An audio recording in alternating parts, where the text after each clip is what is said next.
From the Library of Congress in Washington, D.C.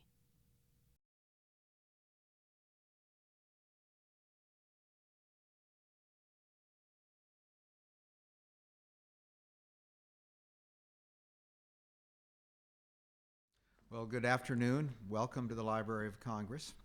I'm John Cole. I'm the director of the Center for the Book in the Library of Congress. We're the reading promotion arm of the library, and we enjoy very much being able to host, in this case with the manuscript division, a special series of noontime talks called Books and Beyond, which feature books that have been produced from the collections of the Library of Congress or in other ways with a special relationship to the Library of Congress. Thank you for joining us today. We not only have been battling the snow, but we have several unpredictable elements related to this talk, all of which have worked out fine so far, and part of it's through the cooperation of our author, who himself brought some books for sale and signing, just in case the books haven't arrived at the Library of Congress. We've been on top of this for 10 days, but because of the snow and the communication problem, the books may be here from the library at 12:30. They might not be here. They will be in the library shops eventually, however, and we're proud to be able to feature an author who's relied so heavily on all parts of the Library of Congress. Our Center for the Book is known for state centers for the book. We have helped establish centers in all 50 states, plus the Virgin Islands and the District of Columbia. We also have reading promotion partnerships with many groups around the country. Our other major activity, in addition to the reading promotion networks, is the National Book Festival. We are the author programmers for the National Book Festival and also have a wonderful pavilion called Pavilion of the States, which brings reading promoters and librarians from all of the states to the mall for our National Book Festival. The idea being to show that there is a national kind of reading promotion effort going on in our country, and that the Library of Congress is pleased to be part of it.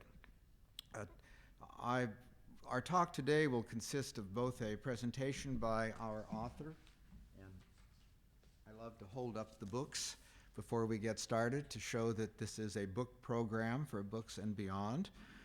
He will speak for roughly 30 or 40 minutes. There'll be a chance for questions and answers, and we are filming this, in this case, for the Library of Congress's website.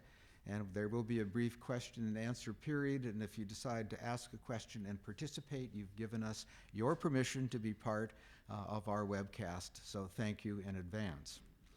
In the back, I have put out a list, which you can see later, of future Center for the Book presentations. We have around 10 Books and Beyond programs this spring. I also want to point out that we are on Facebook with these particular Books and Beyond presentations. You can learn more about future Center for the Book Books and Beyond talks from Facebook, and also exchange your comments and exchange, we hope in the future in an active way, more ideas with the speakers themselves about this dialogue. The Facebook information sheet and our schedule are on the back at the table, where we will be signing at least 12 books, and we hope signing and selling at least 12 books, and we hope even more. We're pleased with the Books and Beyond to be able to work with many different divisions at the Library of Congress. One of our major sources of ideas and of authors is the manuscript division of the Library of Congress, and to introduce today's speaker, I'm pleased to have Jeff Flannery, who is the head of the manuscript reading room. Jeff, let's give Jeff a hand.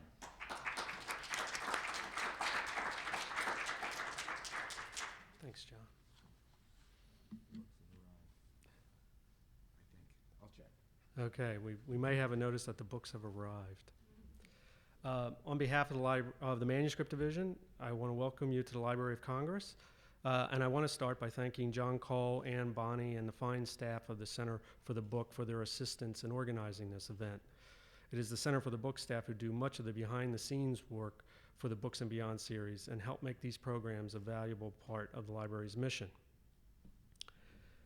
It's my privilege to introduce today's speaker, James McGrath Morris, who will talk about his new biography, Pulitzer, A Life in Politics, Print, and Power. Jamie did a fair amount of his research in the manuscript division, which is home to nearly 60 million items of primary source documents relating to American history and culture. The division's collections form a veritable who's who of American history and include the personal papers of 23 American presidents, numerous members of Congress, Supreme Court justices, members of the cabinet, military officers, scientists and inventors, literary authors, feminists, civil rights leaders, and many others who have made a significant impact on American history. We even have the papers of journalists. Yes, the Fourth Estate is well represented in the manuscript division by the papers of more than 200 reporters, editors, and publishers, spanning from the earliest days of the Republic to the present. Counted among these holdings, to name just a few, are the papers of such luminaries as Frederick Douglass, Horace Greeley, Jacob Riis, Whitlaw Reid, Joseph Alsop, Mary McGrory, Neil Sheehan, and William Safire. And none stand higher than Joseph Pulitzer in the division's custody. Pulitzer is one of the seminal figures in American journalism, who transformed the St. Louis Dispatch and the New York World into first-class newspapers and endowed the prestigious and coveted prizes that bear his name. Joseph Pulitzer embodies a quintessential American story. Young man immigrates to America with next to nothing, and with hard work and a little luck, achieves success, wealth, influence, and recognition. It is not, however, a simple story, and Jamie's account brings Pulitzer's career, accomplishments, struggles, and life into clearer focus. Jamie's biography has put to good use the 5,500 items in our Pulitzer papers, but he also consulted ancillary manuscript collections of his family and peers held by the division. One of the wonderful perks of working in the manuscript reading room is the opportunity to meet and get to know the users of the collections. These scholars hail from every state in the Union and many foreign nations. They are intelligent, knowledgeable, passionate about their work, and their enthusiasm is oftentimes contagious. Jamie Morris is an exemplar of this type of scholar, convivial but dedicated to the task at hand, experienced and precise about the use of documents and resources, and more than willing to share his knowledge and expertise with others. While his youthful countenance may belie it, Jamie has been mining the library's collections for at least the past 25 years. He is the author of previous works of American journalistic history, including Rose Man of Sing Sing, A True Tale of Life, Murder, and Redemption in the Age of Yellow Journalism, and Jailhouse Journalism, The Fourth Estate Behind Bars. Jamie is also the founder and editor of The Biographer's Craft, a monthly online newsletter for writers and readers of biography, which I highly recommend. I can also highly recommend his latest effort, Pulitzer, A Life in Politics, Print, and Power. And here to tell us more about it is Jamie Morris.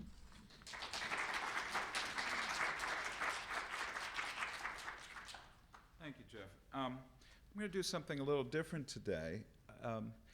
What I'm bringing is a thank you. More than 25 years ago, almost 4 decades ago, I received 2 important government permits. One was my driver's license in Massachusetts that enabled me to take a certain young lady parking above the Stockbridge Bowl. The other was something coveted beyond that, a stack pass at the Library of Congress. It changed my life. It made me into a writer. And what was so remarkable about this institution is its democratic nature. I was untrained, uneducated. I mean, I schooled myself. I didn't have degrees at that point. And the welcome I got here in pursuing a book called Jailhouse Journalism was enormous. I was allowed to wander the stacks, find these remarkable prison publications here, and then the Quarterly Journal of the Library of Congress offered to publish my work and put it on the front cover, and it led to getting a book publisher. And I always think of that because now that I do these kinds of books and I travel the world, I've been to libraries in Hungary, Paris, London for this work, what I've run into is a constant reminder of what is magical here. When I went to the British Museum to get my reader's card there, they explained to me this was a privilege. No one uses those words here. You are welcomed with open arms no matter what kind of scholarship you bring. It's an institution that we can't stop thanking. So today, instead of doing kind of the normal author stuff, what I've got is I put together a slideshow that involves some of the detective work I did, including an artifact that's here among your collection. And the ways I use the library isn't just hanging out with Jeff. Everybody here helped me. For instance, Pulitzer arrives in 1864, and there's a story, an apocryphal story told about him jumping ship and swimming in the Boston Harbor. If you know anything about the Boston Harbor in 1864, you don't swim in it. So I tried to figure out where were the basis of the thing. Turns out he landed on an island called Deer Island. Well, the map division found me maps from back there where I could measure at low tide the fact that he was able to walk through a swamp to leave that island. That's the kind of contribution this place continually makes. So I want to open up with my favorite detective tale about doing this book. I got wind, this is Albert Pulitzer. Joseph and Albert were two children of 9, only 2 of which survived to adulthood, Albert and Joseph. He even lost his father early on. Death was the paramount confrontation for Joseph as a young man. Albert comes to the United States and joins his brother Joseph in St. Louis and also becomes a journalist. In fact, he starts a newspaper which you will know called the New York Journal. This is the newspaper that William Randolph Hearst will buy to compete with Joseph Pulitzer. Imagine the sibling rivalry. Every day that Joseph is competing in a death throes with William Randolph Hearst, he's competing with the newspaper his brother started. So they went their separate ways, not to speak to each other. I discovered in 1909 that Albert Pulitzer was in a hotel or a tavern at Mount Tamalpais where he was typing all night and keeping people up. Turns out he was writing his memoir. 1909 is very significant. This is the spring. In the fall, he commits suicide in Vienna. And his son of Albert, Walter, announces in 1910 that these memoirs are going to be published. Now, you can imagine as a biographer, I want those memoirs. It's going to give me a whole new view of Joseph. I then discover that, I should explain, Walter Pulitzer dies, but no memoirs have appeared. So I begin what some of us call in this research looking at the begatting section of obituaries, which is, survived by so-and-so. Discovered in a previous marriage that he had 2 children. And long and short of it, I found that in Texas, there was a descendant of Albert Pulitzer who was teaching art. Now you might think, why were they so hidden? Albert and Joseph, remember, didn't get along. So these 2 lines of the family had been separated. Rich, poor, all of those kinds of dichotomies existed. So I found this person in Texas, and he said to me, well, I didn't even know I'm really related to this fellow, but if anybody knows, Aunt Muriel, who lives in Paris, will know. So I wrote to Aunt Muriel, sent it by FedEx, and I got this wonderful letter back by mail, handwritten, one of these, just people don't write this way anymore. But she says, this supposes, she has the papers, she says, she thinks, she's not sure what it is, but this supposes that you can envision a trip to Paris, as I do not think I'll allow any of these documents to leave my custody for the time being. I called up, my wife called up Icelandic, and I was on my way to Paris. This is Muriel Pulitzer. She had been living in Paris since the 1950s as a religious sculptress, making wooden angels, sepulchres, all kinds of things. But she had found the difficulty of introducing herself as Muriel Pulitzer would be, you're related to the famous Pulitzers. And she wanted to make it on her own hook. So she took her mother's maiden name, hence any kind of Googling or anything, you wouldn't have found her. A charming woman, then in her late 80s, very petite, and I would not classify myself as having that physique. So I went to meet her, and she had an apartment which was a maid's quarter between floors in one of those famous kinds of Paris buildings. Well, all her furniture was the size of doll furniture. So here I'm sitting with my knee, up to here, and balancing a teacup, and doing that balancing act that those of you in the library acquisition know, you're trying to become friends with the person in hopes that this document be forthcoming. We hit it off. I'd grown up in Paris. We had all these connections. So she finally said, well, I think the thing you're looking for is wrapped up in plastic over here. She had not read her grandfather's memoir. She really had no interest. So she handed it to me. So there I'm doing this balancing act, trying to read a few pages while being polite. And it was indeed the memoir, slightly altered in one sense. Walter had retyped it and added some of his notes. His notes were a distraction, but about 80% of it contained what Albert had to say. Muriel had a workshop in Paris, what the French would call an atelier, on the top floor of a minor church called Saint-Sulpice. And she would walk up 100 steps, cross the roof to go to her workshop. So when I went out to dinner with some Parisians, they said, oh, sacré bleu, you're seeing the woman who walks the roof of Saint-Sulpice. So she became as engaging as the story could be. Discovered he was Catholic and had not gone to Mass in a while because of some health ailments. So I offered to take her to Mass. This, by the way, is a shot of the stairs that she used to climb every day. This comes from a book about her artwork. And so we set off, this is her workshop, so we set off to go to Mass, very slow going. And, we're making our way there, and we get to the corner of Saint-Sulpice, and, it's not a small church. You got another block to go, and I'm thinking, we're never going to make it. We turn left, we go down a back alley. She hands me her cane and opens up her purse, and out comes, an 18th, 19th century keys, and we open up the back door to Saint-Sulpice. She's got keys to the church. So we spent a wonderful time. She did indeed let me have a copy of it. Maybe I shouldn't say this, but it's on deposit at another institution in New York. And this is a sample of her work, and this is an example of what came out of this manuscript that's so valuable for me. When Albert came here, he spent all his money on a novelty. He's a kid. Both Joseph and Albert came to the United States kids. Spent most of his $20 that he had on ice cream, which he never had, running out of money. But it's these kinds of little remarks. He refers to my older, only surviving brother, then an established reporter, and then there's this parenthetical. Though the years have lain wide apart for the last 25 years or more. You see, this is where I'm able to start piecing together a sibling rivalry. So this book benefited greatly from my luck as a detective in finding this. Another artifact that I find particularly touching is here. When Joseph Pulitzer came to the United States in 1864 as a mercenary, if you remember, the Union in the fourth year was having a hard time persuading people to keep going to war.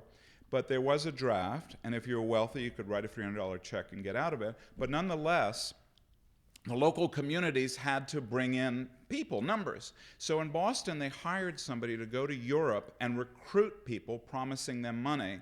And this was Joseph's ticket to the United States. And this is a photograph, an illustration of a recruitment in New York City at the park, and that's exactly how he joined the Army. So he got his, he became a member of the cavalry, and that to the left is a little bonus check. He got his money that day for signing up. He wanted to send a signal home to his mother that he'd made it in the New World. Everything was well. And this is a picture of his mother. His sister had passed away. These photographs come from Muriel Pulitzer. She provided them to me. And what's neat is you can see somebody typed on the back of this. It goes right through. So what he did is he went to a jeweler and took a coin, which you see there, an 1864 gold dollar. Now, I'm not a numismatist.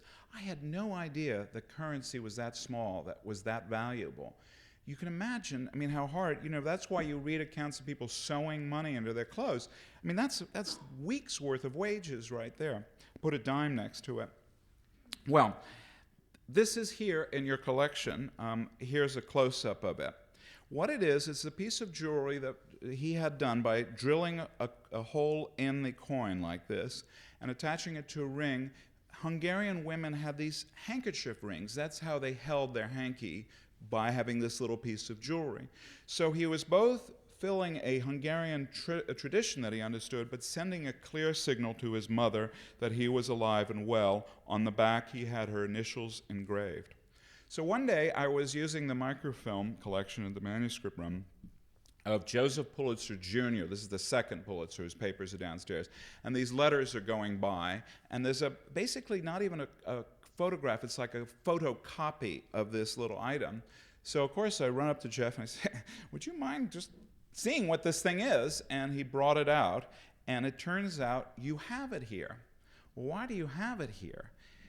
In 1938, the Pulitzers, who weren't doing well in Hungary, were trying to reconnect with the Pulitzers here, the famous wealthy Pulitzers. And a family member sent this as proof of their relationship to Joseph Pulitzer II. There's no way they could have known about this. There's no way they could have had a coin from 1864. So this is the very item that's made 2 cross-Atlantic journeys that show a very sentimental and touching aspect of Pulitzer's life. There's a close-up of the carving of his mother's name. Again, if you want to get into deep psychological work here, his father dies, she remarries. He's using her maiden initials rather than new father because he can't stand the new father. So those are 2 tales. The other thing I think that people who work around libraries love, at least I do, are the kinds of things that you usually can't include in a book. And in a book, I don't include more than 1 or 2 of these. But I came across endlessly interesting drawings, cartoons of Pulitzer. The one on this opening slide here is one that was actually done for a menu. He came back in 1873 from Europe, and his friends put together a dinner party for him, and they had a drawing of him returning. The big drawing is really fun. But to start in order, Pulitzer comes to St. Louis after serving in the Civil War. The reason he goes to St. Louis is similar to why a Latino who comes to the United States might not settle in the fields of Iowa. Because no one speaks Spanish there. Everybody in St. Louis spoke, not everybody, but there were neighborhoods that spoke German.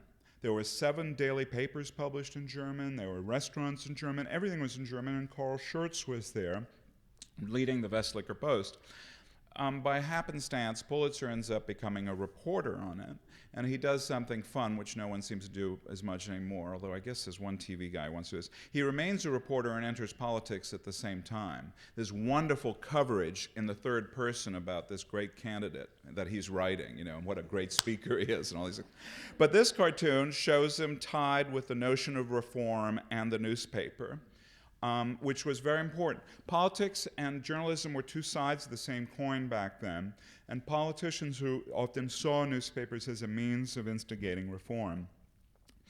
This is a high point of his career in the state legislature in Jefferson City.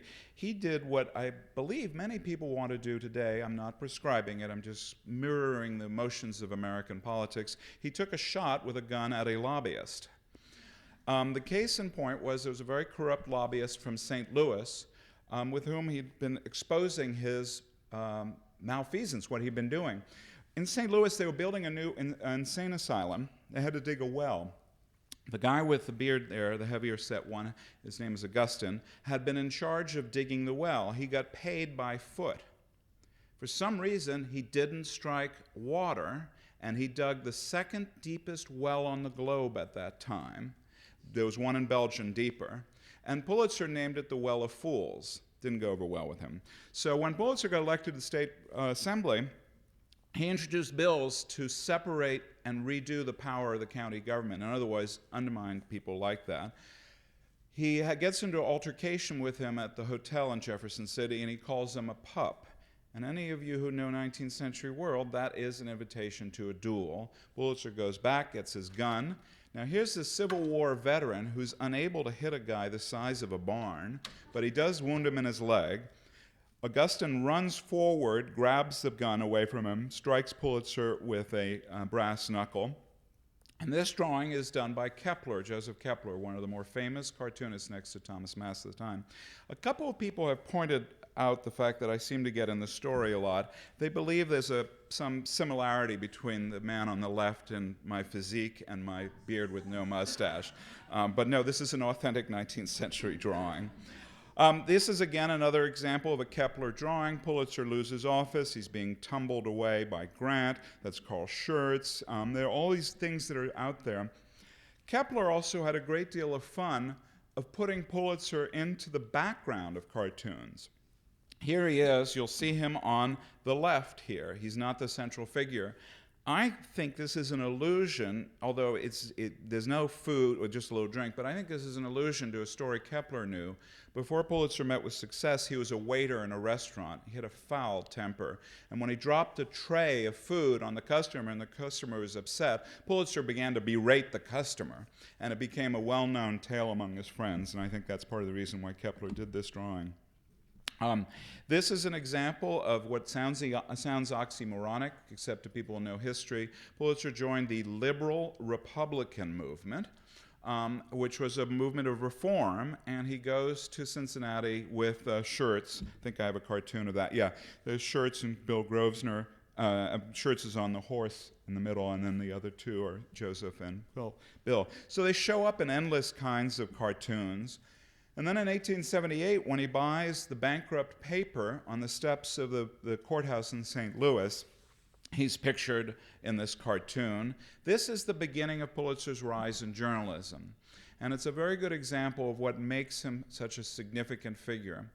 He is not an Edison. He doesn't invent new things. What he's able to do is perceive trends. And one of the trends he sees in 1878 is the notion of an afternoon paper. There were very few evening papers at that point. But we had gaslight and electric light, so people began reading at home in the evening. People were coming off the farms because of industrialization and coming to the cities. They were commuting on trolleys. So there was an audience for something. But then he found one other thing, the Victorian internet, the telegraph. He could get news from Washington and New York and publish it that very afternoon in the paper, which meant that the next morning's papers were carrying literally yesterday's news. That's why this moment is so exciting, because it's one of the kind of Pulitzer tricks that he did that advanced him. He later put another newspaper out of business, and here he is like the rag salesman selling the parts. And then later, when he runs the New York World in New York, he gets elected to Congress, comes down here, and he sits on the floor for a few minutes, and he leans over to a colleague and he says, "Is this what they do here?" And he quits 5 months later. Being a newspaper publisher turned out to be a lot more fun than being a member of the House. In the 1890s, at the height of his power, he begins to run into a river of hatred that circulates in the United States, which is the rise of anti-Semitism.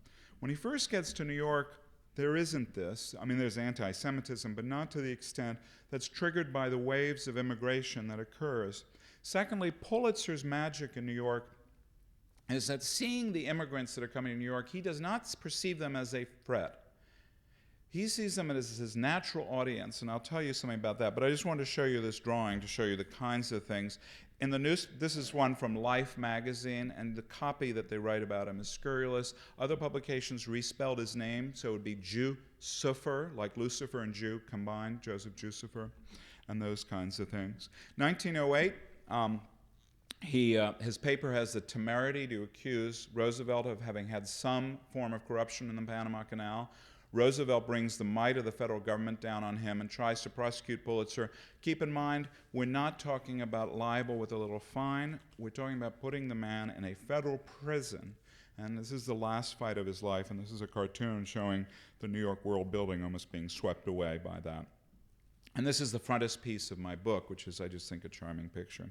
So I'm going to tell you one other tale, which relates symbolically to a lot of things that connect to the Library of Congress and the kind of exciting things we find. And this is the copper box story. In the time that Pulitzer was functioning in New York and reinventing American journalism, there were a couple of things going on. Remember, there's no other form of entertainment. There's no radio, no internet, none of the things that we have today. And one of the magics that Pulitzer discovered is that by writing about the lower class, not only was he writing something he thought was significant, but he was giving their lives a new kind of meaning. If you go into the suburbs of, or any house here in Washington, D.C., and go to the refrigerator, you will find a clipping on that refrigerator of the person's son or daughter's academic, sports achievement. Those things occur no matter what, but the clipping gives it a new kind of reality. It's almost like a recording of the moment. Well, when Pulitzer's papers were writing what people thought was sensationalistic coverage, Mrs. O'Shaughnessy's baby falls to its death in the Lower East Side, and the upper class was saying, oh dear, this prattle, this sensationalistic yellow press. Sure, to them it was, but if you went to the black and tan bars, the tenement houses, and listened into the conversations, they weren't talking about Mrs. Vanderbilt's party. They were talking about the babies who had died, the kids who'd been beaten by the police, the rising cost of trolleys. So Pulitzer's magic was to write about them and offer the paper, as you see these newsies selling it for a penny, and collecting their money for his own fortune. This is a New York World, which was published in color. Our black and white microfilms don't represent it anymore. It also had comic strips. This is an example of the yellow comic strip that gives rise to the yellow journalism. So in 1889, with his vast fortune, Pulitzer sets about building a new headquarters for his building. He's blind at this point. Pulitzer's tragic art is like Beethoven going deaf. At the height of his power, Pulitzer falls blind and can't even read his own newspaper. And he doesn't show up for the laying of the cornerstone, but he sends his son, Joseph Pulitzer II, to lay the cornerstone. And what he's building is the tallest building on the globe. This is a photograph from your collection of it. And if you look at the building, at the top it has a gold dome. And it was a wonder. It is built on the site of the French Hotel. The French Hotel was a hotel in Park Row, New York, that threw Pulitzer out when he was an unemployed veteran and they didn't want people hanging out in the lobby. And you know the notion that revenge is a dish best served cold? Well, you know, to walk in there many years later, buy the place out and tear it down was certainly a thrill. But let me get back to the building, and now you're going to see why all these elements come together. He's now built the largest, most powerful paper in the world. To give you an example, if the New York Times wanted to have as much circulation power as the New York World, it would have to increase its circulation by 300%. This was a paper of unparalleled importance in the United States history. The great thing about its name, the World, is we can think about it like a lost world that's long been gone. Well, when the French gave us the Statue of Liberty, and remember this was a gift of the French people to the American people, not of the French government to the American people. The American side was supposed to raise the money to build the pedestal for the statue. Well, the money was nowhere to be found. Pulitzer began this idea. He wrote in the paper, "Send me your pennies, your nickels. I will put your name in the newspaper, and we will raise the money." Now, this may not sound dramatic. He's a corporate giant. It would be as if Bill Gates said, "Send me some money, and I'll make sure it gets to the right place." There was no 501c3s in that world. There was none of that. Money came pouring in by pennies and dimes, and it meant a poor kid from the Lower East Side could have his name printed in the newspaper, the same newspaper that carried Vanderbilt's name, Morgan's name, etc. He understood this. So what does this have to do with the building? Well, this is the powerful thing I see in the building. These immigrants were coming to the United States. And I know it sounds corny today because we're kind of in a new cynical age, but the first thing they might see would be the Statue of Liberty. And imagine the world they're leaving and this symbol. So the ship passes the Statue of Liberty and turns to New York, and they look at the New York skyline, and the first thing they see of their new world, their new future, is the sun beating off the gold dome of this building. It's not a monument to corporations. It's not a monument to banking. It's not a monument to manufacturing. It is a monument to the American media, particularly the New York World, that they'll begin to consume. So in that cornerstone, this is, by the way, 2 shots of the inside. That's the Statue of Liberty stained glass window, which is now at Columbia University in the journalism school they found. In the inside of the building cornerstone, they placed a copper box. And in the copper box, they placed copies of the New York World and other newspapers and photographs of Pulitzer and a wax cylinder recording of voices. In 1955, when they took down the building, a clamshell knocked part of the building down, and out fell the box, which has a dent in it, and in it was this wax cylinder recording. I have transcribed it to a CD, and if you want to have fun, you can go to my website and actually click and hear these voices from 1889. And I tell you, when I've done this in high schools, it's so cool because for them, they can listen to voices from the past. It's a one-way telephone call, but it is cool. And of course, the voices are stereotypical because of the way it's recorded. You know, they're talking like this, and they're three reporters, and they're saying, this is typical journalism, "Oh, it was a great year for disasters. We had that Johnstown flood, and all those people died." You know, reporters get excited about these things. And then they, of course, make some predictions. "Chicago thinks it's going to get the 1892 exhibit. Ha! New York's going to get it." Well, of course, Chicago gets it. But anyway, it's on this tape recording, and it's a wonderful way to connect with the past. As well in this box were pictures of Pulitzer and his wife, which are in the book. These have been published for probably the very first time in my book because no one had bothered them. And I'll end with these cast of characters to give you a sense. Ralph was the heir apparent who was unable to continue the journalism of Pulitzer. The ones on your right, Joseph Pulitzer and Edith. Joseph was the black sheep of the family who turned out to have been the great next journalist, who then goes on to run the Post-Dispatch in St. Louis and does very well with it. Constance Helen Pulitzer was born in Paris, and this gives you also a sense of the kind of work one does. Biographers often know their subjects better than the family. I showed this to her daughter, who's still alive. Never seen the picture, never knew her mother was born in Paris. I showed her letters that her mother had written from a new school called Miss Holton and Mrs. Arms. All these kinds of great artifacts. On the right is a picture of Lucille. The reason she is significant is that in 1897 she dies. She is Pulitzer's most favored child. She looks like him, she has the interests, and she does what all parents want their child to do. She does what she's told. And when she dies, Pulitzer goes into depression, and he goes and hides in Jekyll Island, the preserve of the wealthy off the coast of Georgia.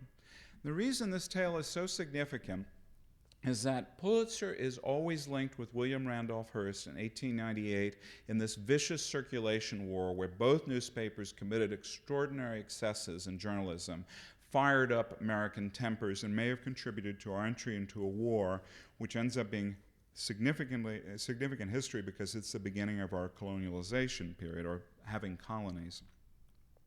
Well, what I discovered in doing this work is that Pulitzer wasn't in New York, he wasn't running his paper. What we really have is a competition between William Randolph Hearst and the troops of Pulitzer without their general. And when he comes back to New York, he puts an end to these excesses in his paper. So in some ways, he's had a bad rap. The yellow journalism that's laid at his feet is unfairly tied to him, and I suggest that it's much like the final battle between Sherlock Holmes and Professor Moriarty, where they're fighting on the precipice in the Swiss Alps, and they both go to their death. Pulitzer's linked to Hearst in a way that's not entirely fair. And one of the little tidbits of proof about this is that people often think he created the journalism school and the journalism prize in an effort to cleanse himself of this awful reputation. And I'm sure that was part of his motive. But the other part of his motive was also a sense of professionalizing the trade, of bringing the training necessary to journalists. And there is an element of proof in that because the most significant prize that he envisioned was this prize for public service. Pulitzer made a fortune in journalism, but he always believed that the act was one of public service. He used those words repeatedly. He gave up vast fortunes often to keep his paper going in bad times. But the other aspect that I love of this story is that every day hundreds of journalism school students at Columbia walk across the floor of the journalism school, and they never look at the floor. And in the floor we find that he erected the journalism school in memory of his daughter. And so these are some of the tales I wanted to share with you because I thought of all audiences you would know the excitement of this kind of research, which this institution contributed so much to. So thank you.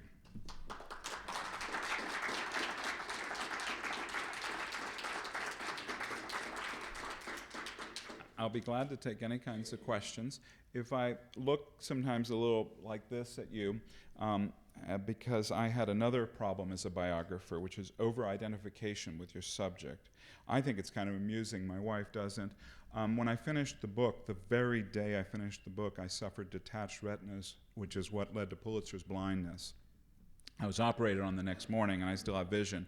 And that's the difference of a century of medicine. But I sometimes still do a little of this. So if you're waving madly, I'm not trying to insult you. I'm just having a hard time. So, yes? I wondered what his social circles were in New York, given he was Jewish. Well, thank you, I should. What were his social circumstances in New York, given that he was raised Jewish? When Pulitzer comes to the United States, he gives up being a Jew in the sense he doesn't attend services, he doesn't go to temple. He marries Kate Davis here in Washington, an Episcopalian. His children are baptized Episcopalian. He never really becomes Episcopalian. He has identified all his life as Jewish. There's a wonderful letter I found in the archives where a worker is being fired for not having shown up on work on a Jewish holiday, and he writes to Pulitzer and says, you as a Jew would understand the significance of this. So and of course he runs into the anti-Semitism I described. Pulitzer coveted wealth and what went with it. He wanted to be friends with the highest groups in New York. He finally gets invited to the Patriarch Ball, which is one of these balls reserved in the past for pretty much just WASP families. And except for the public abuse he takes, he is, and some private abuse, he's really becomes part of that elite in New York. His very notion of buying with Morgan and others, and Morgan was actually an enemy of his, the house in Jekyll Island, and being there meant that he was accepted. They didn't prohibit him because of his being Jewish. But he was very uncomfortable with being Jewish, and I believe he promulgated the story that his mother was Catholic. You'll find this even on the Pulitzer Prize website. The official biography of Pulitzer still lists his mother's Catholic. She wasn't. And I can only surmise, but I think this is something he suggested as a hint when he was marrying Kate Davis, as a way of because it's a maternal line in Judaism. So I can only guess. And he didn't seem to react any differently to any other editors about the pogroms. He sent one letter to a Jewish synagogue, a Hungarian Jewish synagogue in New York, congratulating them on opening up. But that was about the extent of that. So, yeah. How would you describe the extent and nature of the survived Pulitzer correspondence? Well, it's mixed in some ways. The blessing for me is that it was not sanitized. There are diaries in there where they certainly didn't expect people to read. There's, if I remember correctly, there's 12 boxes here. There's 100 and some at Columbia and some in St. Louis. The biggest cache of Pulitzer stuff relate to his business. And then part of the reason it took me 6 years to do this is you have to read so much to pull the little nuggets out. So when he was marrying Kate Davis here in Washington, he was actually courting another woman named Nanny Tunstall. And no one knew this. I was able to piece this together. But what I'm leading to is going through the business papers, I found a letter from her in there that no other biographers had noticed because they didn't know who she was. And this is what I loved about it. She was thanking him for his complimentary subscription he'd given to her for the New York World. She lived down in Lynchburg, Virginia at this point. And what I like about that is, think about it. He's made it big, and the first thing he wants to do is make sure his old girlfriend gets the free copy of the newspaper every day to remind her what choice she didn't make. But it's a huge collection, and it's also, and the material here as well, particularly, is useful for people doing other kinds of research. One of the things that biographers and researchers are now beginning to do is getting away from the papers of the subject and going to other people's papers, because what you find in them that is so valuable are unvarnished remarks. You know, the person who met with Pulitzer, what do? They go home and they write to their wife. I met with Pulitzer. Boy, is he a pain in the such and such. And the letter he writes to Pulitzer is very different. It was a great honor to meet with you. Well, the Pulitzer Collection's filled with this kind of material, in particular because Pulitzer wanted political intelligence. He never ceased being a politician. So if you're writing about any figure, you will find in these things these private interviews and private memos that were written just for Pulitzer's eyes. So people would go all the way out west to interview William Jennings Bryan, not for publication in the paper, but for a report to Pulitzer. And then you'll find those in there. And those, for other people writing biographies, like of William Jennings Bryan, the material in there is extraordinarily rich. One quick anecdote. When Pulitzer and Bryan, who meet each other, they're rivals, Pulitzer's quite blind at that point, so he feels his face to see what kind of man. And Bryan makes reference to his strong, powerful jaw, which Pulitzer admires, says, yes, indeed, you have one. Well, years later, Bryan sends a private message in one of these kinds of reports I'm describing to Pulitzer, and at the end of the message, and he says, and you can tell Mr. Pulitzer the jaw is still firm. You know, I mean, it's this kind of stuff. And, you know, these are the gems that, unless we as biographers communicate to each other, are not being used in these other books because we're too subject-bound in our research. Yes? You showed some pictures in the Panama Canal, and the dome seemed to be a symbol that everybody would relate to for the building that was the New York World. In the picture of the building itself, is there a connection in that dome? Did he have a grand office or something? Yeah. It would have been the equivalent of, I'm trying to think who's done that recently. Well, Donald Trump. I mean, you know, the dome, the building, in fact, some people complain. I have full 2 pages describing the physical aspects of the building because everything is chosen from what kinds of words are engraved and all of that. And he put the editorial offices at the top, and he put his office above it. And one of the effects I feel it had is that the newsroom, which felt it was the center of the world, looked out over New York. And I can give him kind of an imperial sense. Having once been an ink-stained wretch, you know, it's better to work in lousy conditions and be one with the people than sitting up there with a typewriter writing about them. So that was an unintended consequence. But you're right, that would have been a symbol for everybody. That cartoon probably made no sense to anybody here unless they knew about the building, but to everybody back then it was. And Park Row was an important symbol. This is a stretch of buildings in New York City, or Fleet Street, where all of the major papers were located. And it wasn't just that's where they were printed. And by the way, the power of the press in the 19th century was physical. This was the new technology. To be able to print 1 million papers and get them out was an astonishing feat, and people would come down to see these, they're called Ho, H-O-E, who made these presses, start up. And on the top floor of the World Building, the water in the glass would shake when the presses started. But this was a social center, and during moments of expansive news, people would come down to Park Row because on the front of the building they would write the news of the battle. There was a America's Cup where they put little miniatures of the ships and they moved them based on telegraph report. There was a famous boxing fight which they had marionettes repeat. I mean, a fight, you know, based on he strikes a blow, etc. And I think this is the first version of ABC's instant replay. It was so popular, they did it all over again for the 20,000 people out in Park Row.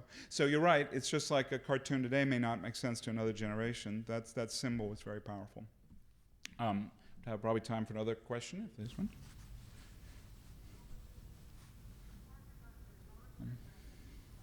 Yes? Is that building still there? Mm-mm. Came down in 1955. Pace University put up a very unattractive building. So I'm sorry for it, but you know, part of my life is kind of wandering into these lost worlds. So to reconstruct it only on paper for me was fun rather than having it still there, but it was an extraordinary building. The stained glass window is about the only thing in the copper box, but the only 2 things I know that still exist, and the stained glass window is at Columbia University. So. Well, thank you very much. This was a great treat. I really appreciate the chance. This has been a presentation of the Library of Congress. Visit us at loc.gov.